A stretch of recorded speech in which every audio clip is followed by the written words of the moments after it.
तू मूंसां का ॻाल्हि शेयर पे करण चाही ॿुधाए। हाँ, पर तू पहिरीं इहो ॿुधा त साईं जन अॼुकल्ह किथे पिया रहनि। What do U mean? मतलब इहो त तू पंहिंजो को मुस्तकिल ठिकाणो ठाही वठ। कॾहिं तू फार्म हाउस ते हूंदो आहीं, कॾहिं पंहिंजे फ्लैट ते, त कॾहिं पंहिंजे पीउ जे घर ते, कॾहिं किथे त कॾहिं किथे।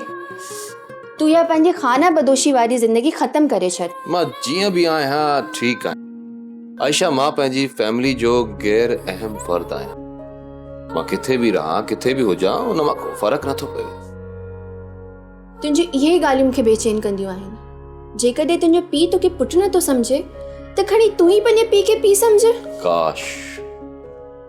काश इहो अख़्तियार मूं वटि हुजे आयशा। शायदि मां हिन दुनिया में उहो पहिरियों पुटु हुजां जेको पंहिंजे पीउ खे पीउ हुजण जे पद खां ख़ारिज करे हा। पर छो? आख़िर एतिरी नफ़रत ऐं बेज़ारी छो? मां ई फरा जॾहिं नंढा हुयासीं त मुंहिंजो पापा ॿी शादी करे आयो। बिना कंहिं सबब, बिना कंहिं ॾोह जे मुंहिंजी माउ जे मथां पहाज आणे हुनखे कैंसर जो मरीज़ बणाए छॾी। ऐं वक़्त खां अॻु में असां ॿिन्ही खे अकेलो करे वियो। असां ॿई निंधड़कनि वांगुरु पलियासीं। आयशा, कंहिं शइ जी कमी कोन हुई, पर मोहबत जो एहसास कोन हुयो। आई नो शेरी, ही मेल डोमिनेटेड सोसाइटी आहे। मर्द खे शादियुनि जी इजाज़त आहे, रीत आ, दस्तूर आ। औरत आख़िर छा थी करे सघे? प्लीज़, मां हिन मौज़ू ते वधीक ॻाल्हाइण नथो चाहियां। ही ऑफिस टाइम आहे ऐं ओके, सॉरी। असल में अॼु वरी मुंहिंजी आपा खे मुंहिंजी शादी जो दौरो पियो आहे।